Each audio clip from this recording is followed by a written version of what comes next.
دن کیا ہوا وہ ابھی کیا بتایا یار، اپنی گھر کی باتیں اچھا بھی نہیں لگتا بتانا. میرا کہیں گھر میں ہلکی پھلکی سی اونچ نیچ ہو گئی, مجھے میٹر بہت گھوم گیا نا اس دن, غصہ مجھے زیادہ آ گیا.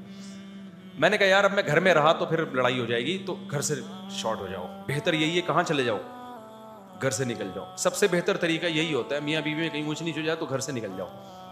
میں گھر سے نکل گیا, کہاں جائے بھائی, دوسرے گھر میں چلا گیا.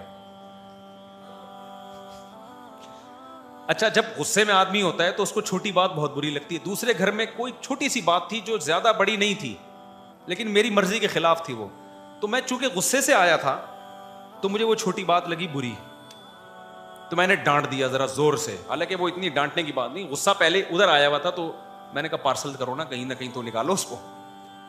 اچھا مجھے اندازہ ہوا کہ یار یہ تھوڑا میں نے کیا کر دیا ہے, یہ اتنا بنتا نہیں تھا, لیکن میں چونکہ خود غصے میں تھا تو میں نے وہ پارسل کر دیا. اب میں نے کہا اب یہ نہیں جنگ یہاں پہ جھڑپیں نہ شروع ہو جائیں, کہیں یہاں سے بھی کیا کرو, موو کرو فوراً. گورے کو یہ باتیں سمجھ میں نہیں آئی. ہم وہاں سے نکلے.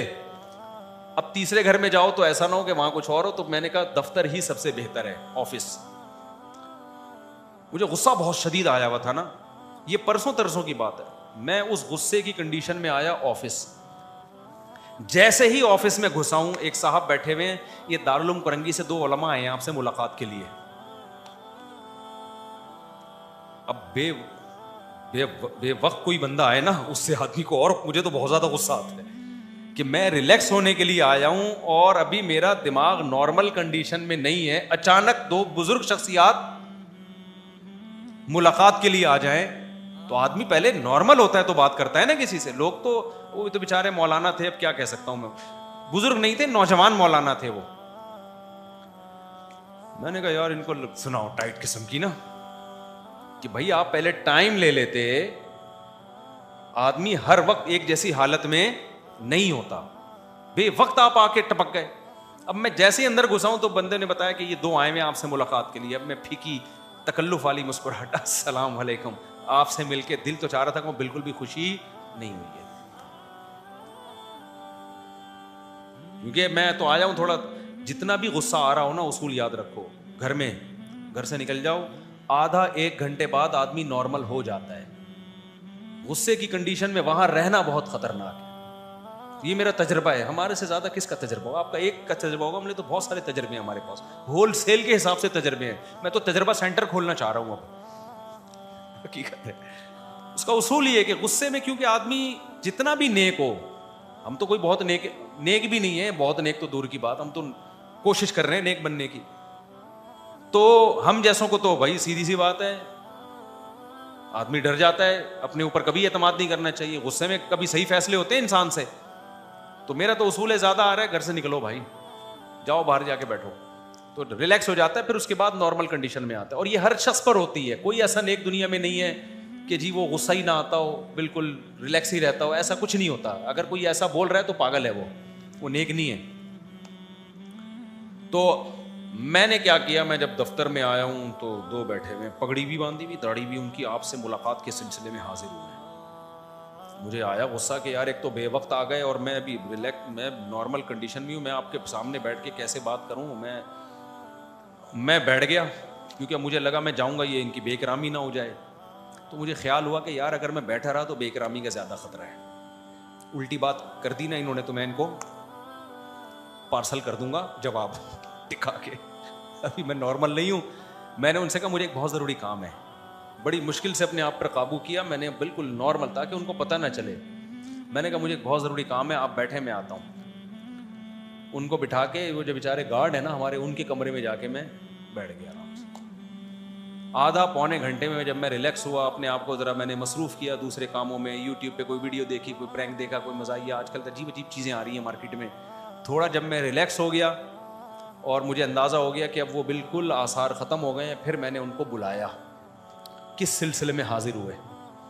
اب آپ سمجھو, یہ بڑا مزیدار واقعہ ہے. ان میں سے ایک مولوی صاحب, نوجوان مولوی صاحب, انہوں نے کہا میں دوسری شادی کر کے پھنس گیا ہوں, اس سلسلے میں حاضر ہوں. میں نے سوچا اس کو میں کیا سمجھاؤں کہ میں ابھی پھنسا ہوا, تو ابھی تو نکلا ہوں میں تھوڑی دیر پہلے, ابھی میں خود پھنسا ہوا تھا. یہی تو ہوا ہے میرے ساتھ. ایک میں کیا ٹینشن ہے بھائی, یہ مسائل تو 2-3 جب ہوں گی تو کچھ نہ کچھ تو ہوگا نا. کیا خیال ہے, ایک والے کو کیا پتا ہے یار, جب 2-3-4 ہوں تو کچھ نہ کچھ تو بھائی. جب شہد کے چھتے میں منہ دھو کے شہد پیو گے تو مکھیاں کیا کریں گی, کاٹیں گی. مجھے ہنسی آ گئی نا اس کی بات پہ. میں نے کہا اگر اس کو میری کنڈیشن کا پتا ہوتا نا کہ تو میرے سے اصلاح لینے کے لیے آیا ہے, میں خود پھنسا ہوا تھا. کہہ رہے میں پھنس گیا ہوں, کہہ رہے میں نے ابھی کی ہے اور میں کیا کر گیا ہوں, پھنس گیا ہوں میں تو. اور بیوہ سے کی ہے, اس کے بچے بھی ہیں, تو میری پہلی بیوی نے ناک میں دم کیا ہوا ہے اور یہ ہوا اور وہ ہوا وغیرہ وغیرہ نا. تو مجھے ہنسی آ گئی نا اس کی بات پہ. میں نے اس سے کہا کہ یار, یعنی اس سے کہا نہیں میں نے کہا اور ڈر جائے گا بیچارہ. تو دل میں میرے یہ تھا کہ میں خود پھنسا ہوا تھا, آدھا ابھی تھوڑی دیر پہلے میں نکلا ہوں, ورنہ میں تو آدھے گھنٹے سے تو پھنسا ہوا ہی تھا نا میں. اچھا, تو کہنے لگے مجھے کیا کرنا چاہیے. میں نے پھر اس سے پوچھا. اب دیکھو, میں اگر غصے کی کنڈیشن میں ان کو مشورہ دینا شروع کر دیتا تو صحیح مشورے نہیں دیتا. نارمل کنڈیشن میں آ گیا, اس لیے میں کہتا ہوں جب بھی آؤ نا ٹائم لے کے آؤ. ہر وقت ہر آدمی اس موڈ میں نہیں ہوتا کہ آپ اس کے سر پہ کھڑے ہو جاؤ. لوگ بہت زیادہ اصرار کر رہے ہوتے ہیں, جا رہا ہے آدمی تھکا ہوا ہے اور لوگ کھڑے ہو جاتے ہیں, نہیں آپ سے ملنا ہے, میں لانڈی سے آیا ہوں, میں فلاں جگہ سے ہوں. بھائی اب میں انسان ہوں یار, تو میں کیسے, ہو سکتا ہے میں کوئی غلط بات کر دوں آپ سے غصے میں. تو ہر آدمی کی ہر وقت ایک جیسی کنڈیشن نہیں ہوتی. تو پھر میں نے کہا آپ بتائے کیا کہانی ہے. انہوں نے بتایا کہ جی میں نے تو بچوں والی بیوہ سے شادی کی ہے, میرے تو یہ ہو گیا, ہائے میرا تو یہ ہو گیا, فلانا ہو گیا.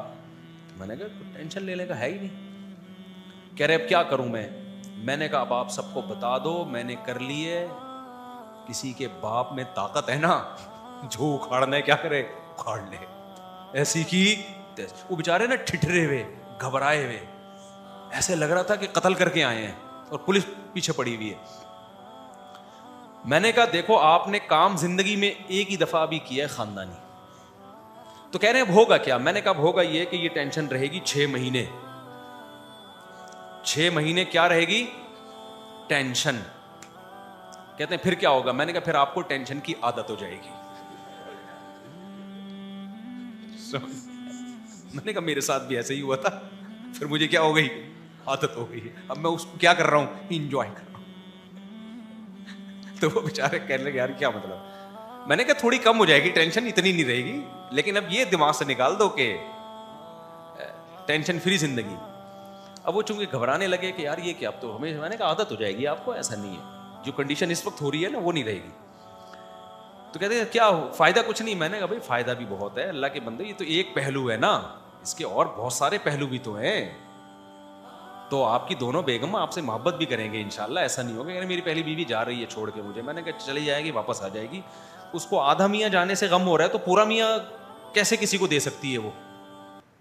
خود سوچو یار, آپ آدھا لڈو کاٹ کے کسی کو دے رہے ہو تو آپ کو تکلیف ہو رہی ہے, تو آپ تکلیف سے بچنے کے لیے پورا لڈو اس کو دے سکتے ہو.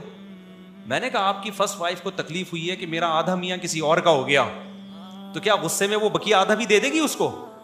کبھی نہیں دے گی. وہ جائے گی 6-7 مہینے کے بعد, اس کو لگے گا میں تو میاں لیس ہو گئی, تو تھوڑا سا جو مل رہا تھا کم از کم وہ تو لو نا, اس لیے وہ 6 مہینے بعد واپس آ جائے گی. یہ انشاءاللہ میں آپ کو امید دلاتا ہوں ایسا ہوتا ہے, وہ 6-7 مہینے میں آ جائے گی واپس انشاءاللہ. باقی یہ کہ میں نے کہا انجوائے کرو, ٹینشن لے کیوں رہے ہو, تھوڑی دیر کی ہوتی ہے ٹینشن, گھر سے باہر نکل جایا کرو, جب سیٹ ہو جاؤ تو پھر واپس جاؤ. پھر جب ٹینشن ہو تو 6-8 دفعہ ایسا ہوگا تو بیگم بھی سمجھ جائے گی بھائی یہ بات کرو ہی نہیں, کہ بندہ ہی گھر سے چاٹ ہو جاتا ہے. وہ بھی تو تھوڑی سی, اس میں بھی تو اللہ نے عقل دی ہوگی نا. تو میں نے کہا اس کی برکتیں, میں نے کہا ثواب کتنا کیا. اگر اس بیوہ سے آپ شادی نہ کرتے, سوسائٹی میں وہ زنا پر مجبور ہوتی کہ نہیں ہوتی, بتاؤ نا. اس کے بچوں کی کفالت نہ ہوتی, زانی بنتی وہ. یہ اور کیسے اس سوسائٹی میں کیسے بچ سکتی ہے ایک عورت. میں نے کہا وہ کام کیا جو پیغمبروں نے کیا ہے. حضرت ابراہیم علیہ السلام کی 2 بیویاں تھیں, ان میں بھی ٹینشن ہوتی تھی. ہمارے نبی کی 9 بیویاں تھیں. ایک دفعہ آپ صلی اللہ علیہ وسلم کا گھر میں اونچ نیچ ہوئی, آپ صلی اللہ علیہ وسلم اتنے پریشان ہوئے کہ گھر سے 1 مہینے کے لیے چلے گئے, اور قسم اٹھا لی کہ میں اپنی کسی زوجہ کے قریب نہیں آؤں گا. 29 دن کے بعد واپس آئے ہیں. تو صحابہ نے کہا یا رسول اللہ آپ نے تو 1 مہینے کی قسم اٹھائی تھی. فرمایا مہینہ 29 دن کا ہے. ٹھیک ہے, مہینہ کتنے دن کا ہے, 29. چاند نظر آ گیا تھا, فرمایا 1 مہینے کی تو 29 دن کا مہینہ ہے. تو ہمارے پیغمبر سے بڑا کون ہو سکتا ہے؟ اس کے بعد بھی آپ نے کہا کہ بھائی کبھی نبی نے ایسے کہا کہ میں نے 9 بیویاں رکھی تو میرا تو تجربہ ہے بھائی نہیں کرو اس زمانے میں، یہ بالکل بھی مناسب بولو نہیں ہے. کبھی کہا نبی نے؟ فرمایا حبب الی النساء والطیب، اللہ نے میری نظر میں عورت کو محبوب بنا دیا ہے، یعنی نکاح کو. سب سے اٹریکٹیو چیز اللہ نے مرد کے لیے کس کو بنایا؟ عورت کو. بے شک 20 ٹینشنیں دے، خدا کی قسم اس کے بغیر گزارا نہیں ہے. وہ جو سکون ملتا ہے وہ ٹینشنوں سے زیادہ ملتا ہے. سمجھ میں نہیں آ رہی میرا خیال ہے بات؟ محبت بھی تو ملتی ہے. عورت جتنا شوہر سے محبت کرتی ہے اتنا کسی اور سے کرتی ہے محبت. یہ محبت آپ کو بیوی سے ملے گی، کسی اور سے. اور لڑتی بھی تو محبت ہی کی چکر میں ہے. تو یعقوب علیہ الصلوۃ والسلام نے 2 شادیاں کی. دوسری بیوی کے جو پہلی وائف کے جو بچے تھے انہوں نے دوسری وائف کے بچے کو کنویں میں ڈال دیا یوسف علیہ السلام کو. کیسے خطرناک سائیڈ ایفیکٹ سامنے آئے نا دوسری شادی کے. کیا ہو گیا بھائی آپ لوگوں کو؟ یعقوب علیہ السلام کی جو پہلی وائف کے بچے تھے انہوں نے دوسری وائف کے بیٹے کو، سوتیلے بھائی کو اٹھا کے کہاں ڈال دیا؟ کنویں میں. کس قدر خطرناک سائیڈ ایفیکٹ سامنے آئے نا دوسری شادی کا. تو کبھی ملتا ہے میں یعقوب علیہ السلام نے اپنے بچوں کو کہا کہ بھائی میرا تو تجربہ بہت خطرناک رہا، تم لوگ یہ کام نہ کرنا. سوتیلے بھائی ہوتے ہیں ان میں جیلیسی میں پتہ نہیں کیا کیا ہو جاتا ہے. نا نا نا. یعقوب علیہ السلام نے اس کے بعد بھی ایک اور نکاح کیا ہے. جب یوسف علیہ السلام گم گئے تھے تو پھر بھی ایک نکاح کیا. اور آگے ان کی اولاد میں موسیٰ علیہ السلام پیدا ہوئے، انہوں نے 4 شادیاں کی. انہوں نے یہ نہیں کہا کہ میرے دادا یعقوب علیہ السلام نے 2 کی تھی، اس کے کتنے سائیڈ ایفیکٹ سامنے آئے تھے تو میں تو اب ایک ہی کروں گا. انہوں نے بھی 4 کی. تو یہ تمام سائیڈ ایفیکٹس کے ساتھ ہی یہ عمل کیا ہے؟ سنت. اسی میں اللہ نے برکت رکھی ہے، ان تمام ٹینشنوں کے ساتھ. اور یہ چھوٹی ٹینشنیں ہیں، یہ آپ کو بڑی ٹینشنوں سے بچاتی ہیں. نہیں آئی بات سمجھ میں تو کر کے دیکھ لو، اور تو دیکھو پھر آپ کو لگے گا کہ یار اس میں فائدے زیادہ ہیں، ورنہ وہی خیریت ہے. پھر دیکھو بالکل ٹینشن فری تو ایک بھی نہ کرو پھر شادی، وہ پھر گورے والی لائف ہے. تو کوئی جھگڑا نہیں ہوتا ان کا، کوئی پھڈا نہیں ہوتا، لیکن لٹکتے ہیں بیچارے ڈپریشن میں جا کے. آخر میں خودکشیوں کے ریشو بہت ہیں زندگیوں میں، کسی کو کسی پہ وہاں اعتماد نہیں ہے. اب جو لبرل طبقہ ہمارا وجود میں آ رہا ہے نا، شادی کر کے بھی بیوی پہ اعتماد نہیں ہوتا، پتہ نہیں کہاں کہاں چکر چل رہا ہے. عورت کو شوہر پہ اعتماد نہیں ہوتا، پتہ نہیں کہاں کہاں چکر چل رہا ہے اس کا. تو میں نے وہ جو بیچارے نے بیوہ سے کی ہے نا، میں نے ان کو بڑی حوصلہ دلایا. میں نے کہا آپ نے جنت کما لی بھائی اپنے لیے، باقی یہ موسٹ وانٹیڈ لکھ دو اپنی بائک کے پیچھے. کیونکہ جو آپ کو لوگ جب ٹینشن دیں اور آپ ٹینشن لینا شروع کر دو نا تو لوگ اور زیادہ دیتے ہیں. تو میں نے کہا ہمیشہ ٹینشن دینا سیکھو، لینا مت سیکھو. ان کو میں نے ایسے حوصلہ دلایا. کہنے کیسے؟ میں نے کہا اب آپ نے جب کی ہے، لوگ آپ کو برا بھلا کہہ رہے ہیں، ہائے چھوٹے چھوٹے بچے پہلی کے ان پہ ترس نہیں آیا، اور ہائے ہائے یہ ہے نا، ہائے ہائے یہ ہائے ہائے بہت کر رہے ہوتے ہیں. تو میں نے کہا گریبان کھولو اور آپ بولو کہ میں بندہ ہی ٹھیک نہیں ہوں. کیونکہ لوگ آپ کو برا کہیں گے، آپ جاؤ گے ڈپریشن میں کہ میں برا ہو گیا، میں اتنا برا آدمی ہوں. تو آپ بولو بھائی میں نے کب کہا کہ میں نیک آدمی ہوں، میں تو بہت ہی برا آدمی ہوں. لوگ آپ کو کہیں گے ٹھرکی. کیا کہیں گے؟ آپ بولو بھائی ہم تو ٹھرکی ہیں، ہم تو برے ہیں. ہمارے ایک دوست تھے اس کلاس فیلو، تو وہ سید تھے. اچھا ایک اور کلاس فیلو تھے، وہ زبیری، حضرت زبیر بن عوام کی اولاد میں تھے. ایک اور تھا وہ بھی سید تھا لڑکا. اب لڑکے آپ کو پتا ہے کہ وہ نہیں نسب وسب کو مانتے. کلاس فیلوز جو ہیں وہ تو مذاق اڑاتے ہیں نا. تو جو کہتا تھا میں زبیر بن عوام رضی اللہ عنہ کی اولاد میں، وہ لڑکے نے ابے تو کسی چمار کی اولاد میں ہے، تو زبیر بن عوام تو بڑے صحابی تھے، یہ بکواس کر رہا ہے. وہ ڈپریشن میں جاتا، اوئے ہمارا بڑا اونچا خاندان ہے بھائی. دوسرا کہتا ہے میں سید ہوں. ابے تو کہاں کا سید آ گیا، پتہ نہیں عیدی سینٹر سے ملا ہے، کہاں سے ملا ہے، اور اپنے آپ کو پیغمبر کی طرف منسوب کر دیا. وہ جاتا تھا کس میں؟ ڈپریشن میں. تیسرا بڑا ٹائٹ تھا، وہ میں نہیں تھا، پہلے میں یہ بتا دوں کیونکہ میں تو سید نہیں ہوں بھائی. وہ بھی سید تھا. اس کو جب وہ کہتا نا میں سید ہوں تو وہ کہتے ہیں ابے تو کہاں سے سید؟ کہہ رہے نہیں ہم تو کچھ بھی نہیں ہے بھائی، ہم تو بہت ہی برے لوگ ہیں، ہم تو برے لوگ ہیں بھائی، ہمارا تو کوئی نسب ہی نہیں ہے. تو وہ ایسی باتیں کرتا تھا کہ اس کو کوئی چھیڑتا نہیں تھا، پھر کہ یہ چھیڑ ہی نہیں رہا، جب اس کو چھیڑو تو یہ چھیڑ ہی نہیں رہا. تو جب لوگ آپ کو ٹینشن دیا کریں نا کہ تم 2 نمبر ہو، تم یہ ہو، آپ بولیں بھائی ہم 2 نمبر ہیں، ہم نے کب دعویٰ کیا مجھ سے؟ ہم ٹھرکی ہیں. ہم کیا ہیں؟ میں نے جب دوسری شادی کی نا تو بہت لوگوں نے کہا ٹھرکی ہے. میں نے کہا میں اتنا ٹھرکی ہوں کہ تیسری بھی کروں گا میں.